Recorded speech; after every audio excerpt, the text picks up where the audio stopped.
What did you steal? Secrets. Disclosure Day is Steven Spielberg's best film in 20 years. Are they people? No. Are they human? My God. Spielberg does this better than anybody in history. I can see them. They're coming. Disclosure Day. Rated PG-13. Some material may be inappropriate for children under 13. In theaters Friday. Get tickets now. Ryan Reynolds here from Mint Mobile with a message for everyone paying big wireless way too much. Please, for the love of everything good in this world, stop. With Mint, you can get premium wireless for just $15 a month. Of course, if you enjoy overpaying, no judgments, but that's weird. Okay, one judgment. Anyway, give it a try at mintmobile.com/switch. Upfront payment of $45 for 3-month plan, equivalent to $15 per month required. Intro rate first 3 months only. Then full price plan options available. Taxes and fees extra. See full terms at mintmobile.com.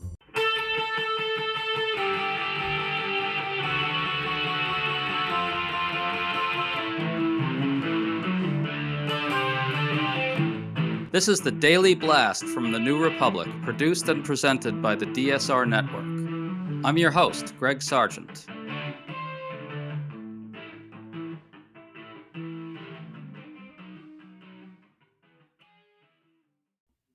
Donald Trump is really, really, really unpopular.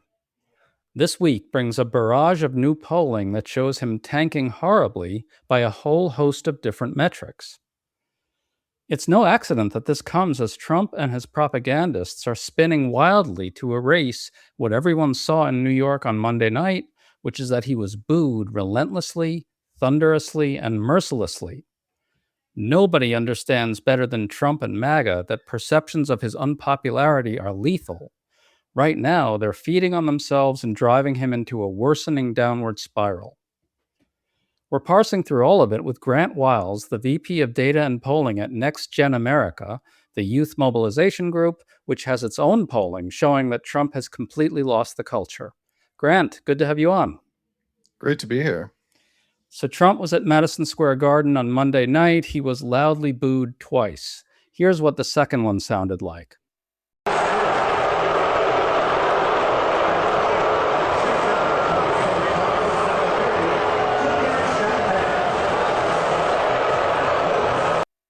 And here's what Trump had to say afterward about his reception. It was certainly amazing. It was. I think mostly cheers. It was loud and it was very enthusiastic.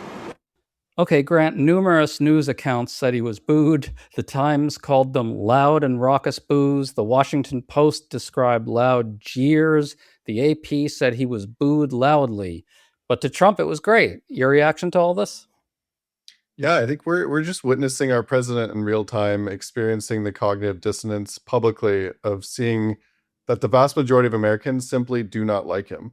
It's why we see many artists pulling out of the 250 event on the national lawn. He's gone from somebody who prided himself on his ability to have successful friends who he could, brag about, to a situation where nobody wants to really be affiliated with him. You know, what's funny, Fox News recognizes how lethal this moment at Madison Square Garden really was. Fox, for instance, according to Matt Gertz, who flagged all this for Media Matters, had a Chiron up about this saying he got a quote-unquote mixed reception, which is a really generous way to put it. Then Fox's Brian Kilmeade said that it was mixed. Quote, there were people cheering, he said, and he blamed the boos on the security. And then Fox's Lawrence Jones tried to explain away the booing by saying, quote, you don't expect anything different from the same crowd that voted for Mamdani. So I guess Fox's Lawrence Jones did hear the booing. What do you make of that? I think really what this means, Grant, is that Fox News really understands on a very visceral level that the escalating perceptions of Trump's unpopularity are themselves deadly for him. What do you think? Yeah, I'm just glad my paycheck doesn't rely on deluding the president into thinking that everybody likes him, because it's getting increasingly difficult in this day and age. Whenever we see anyone break with this trend or this delusion that they've conjured up for him, bad things happen to them. They lose Republican primaries, their opponents get endorsed, they lose their jobs, they get replaced. Any number of things can happen to somebody who fails to prop up that delusion and maintain it really delicately for our president. But the reality is American people aren't so easily deluded anymore. They know who he is. I'll tell you, Fox News knows this as well as anyone because, for instance, their pollster often finds pretty bad news for Trump, finds pretty damning stuff about his popularity, and Trump tends to react by demanding very loudly and angrily that Fox fire its pollster. So Fox News knows that they're in this position where they have to tell the despot that his popularity is soaring, that nothing that he's hearing about his unpopularity is real, as they did here. I think maybe Fox and Friends, which is the morning show that I just quoted from, really does try to puff up Trump, maybe in a way that the polling outlet at Fox News does not. So that schism is itself kind of interesting. You know what I mean? Yeah, we know he spends a lot of time watching TV and reacting to these folks who are talking about him on TV. And it's getting increasingly difficult / impossible for them to even spin his latest approval or favorability ratings in any way that's remotely positive. Because we've seen a steady decline since he took office in 2024, and there's been almost no upticks since. So let's get into some of the new polling that's just out. It's really bad for Trump. The new Economist YouGov tracking poll has Trump's overall approval at 35% of Americans versus 60% who disapprove. That's 25 points underwater. His approval on the economy is 29% to 63% disapproving. On inflation, it's 24% to 68%. So on the economy and inflation, the most important issues to voters right now, he's in the 20s. And on inflation, fewer than 1 in 4 Americans approve of his performance. That's bad, right? Yeah, I think it's important to note at the same time that just because he's down doesn't mean we should take this for granted. You know, last cycle we saw billions of dollars being poured into a PR campaign to support him and prop him up, and the normalization of Trump happened at every level of the ballot, where people felt like, you know, maybe he's a businessman, the economy is an issue, we should potentially trust this person. And even though we've seen since that has been proven wildly false and to not be a good idea, it doesn't mean that once the Republicans spin up their machine again, you know, they won't have a lot of forces naturally working on their behalf again. So from our perspective, we want to make sure that people actually vote, and they have the ability to vote and are equipped to vote, understand how, and that we can turn this disapproval and dissatisfaction with the administration into tangible election results. Just to build on what you're saying a little bit, there's tremendous institutional investment in propping up Trump, basically. Fox News is an enormous organization. It's an enormous propaganda outlet. There's going to be hundreds and hundreds of millions spent, maybe $1 billion by outside groups between now and Election Day, trying to push up those numbers, trying to take the edge off his disapproval. So yes, there's a whole enormous barrage coming that's going to be designed to just drown out all this stuff we're seeing. That said, these numbers are very bad. And I guess it's on Democrats to make sure that those perceptions of Trump actually stick through election, right? Yeah, and more importantly, I think Trump and Republicans have seen how unpopular they are, and they're laying the groundwork to actually rig these elections through voter suppression, the Save America Act, the newest version of the Save Act, you know, the Supreme Court ripping up the Voting Rights Act, you know, and the power of black voters, and through redistricting and gerrymandering. To them, voter participation itself is an act of resistance.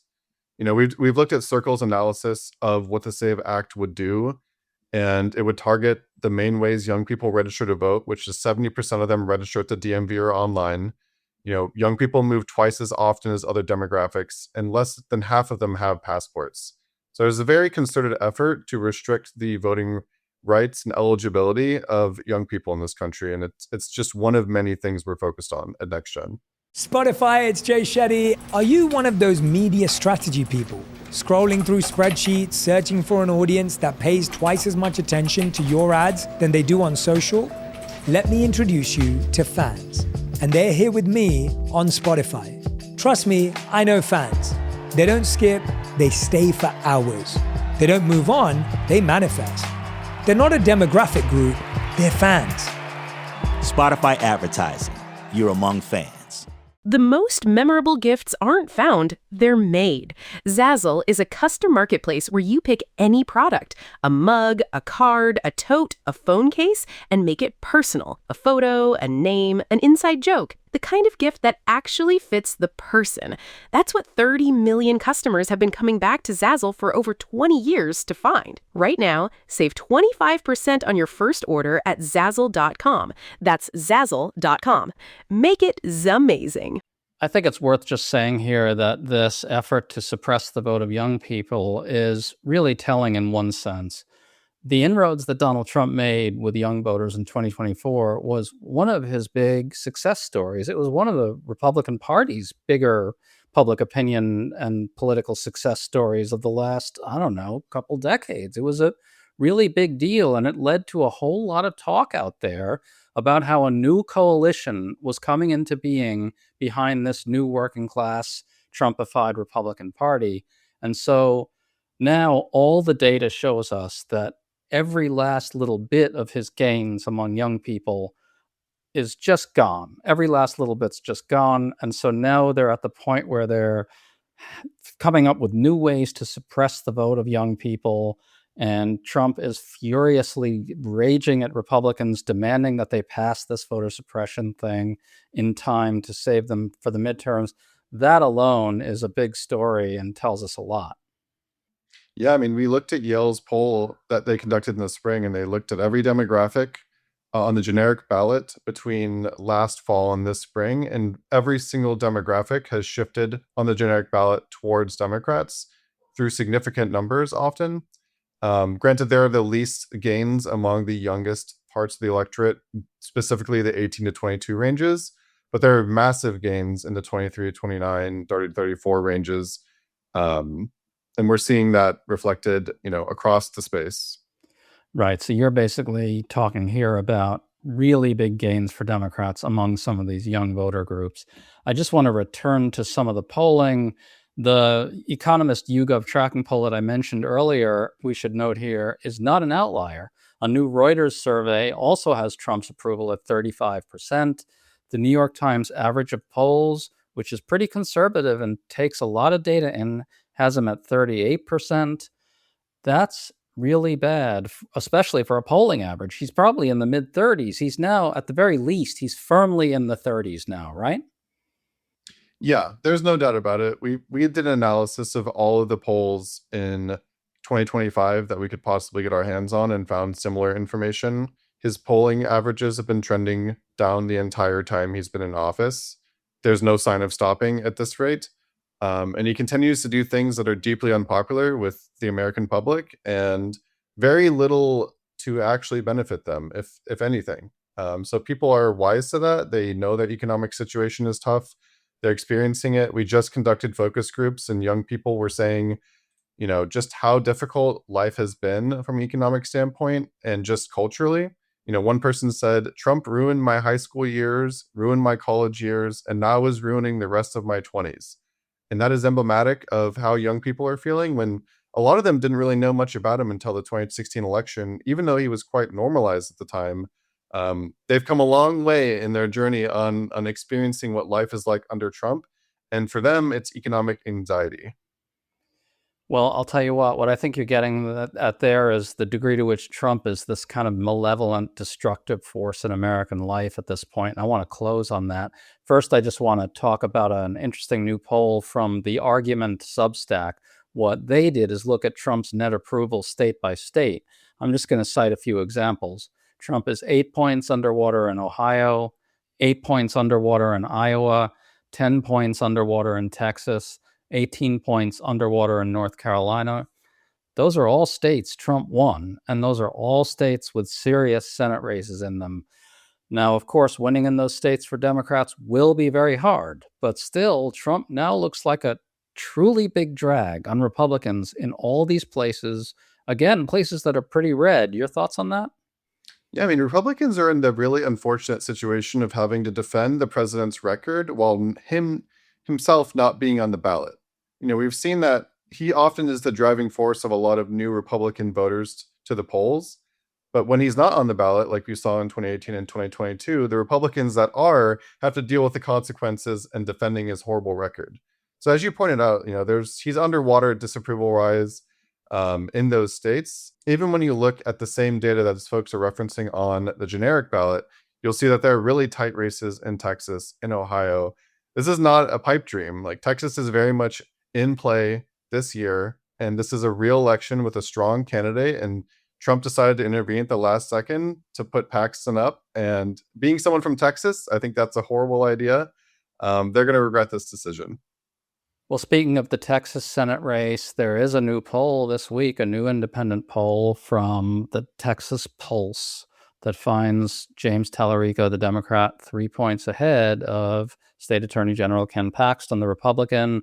It's 47% to 44% with Tallarico in the lead. Now, nobody's going to pretend here that Texas is easy. A shit ton of stuff can still go wrong. It's an incredibly hard state to win. But I think it's probably worth focusing a little bit on what you just said, which is that if Texas is going to be winnable, it's because of Trump in two ways, right? Trump is deeply underwater in Texas, of all places. And number two, Trump forced Republicans to nominate Ken Paxton, who is absolutely a weaker candidate in just about every conceivable way than incumbent Senator John Cornyn is. So there you have Trump's toxicity really kind of represented in two dimensions, don't you? Yeah, and you also have a candidate who's even more unpopular than Trump, believe it or not. Ken Paxton has a very low approval rating. He has a million issues as a candidate, and that's even before you take into account that he's on the hook for defending Trump's record. It's going to be a very tough race for them. It's going to be a very tough race for us. But I feel much better with Tallarico as a candidate than I do as Paxton.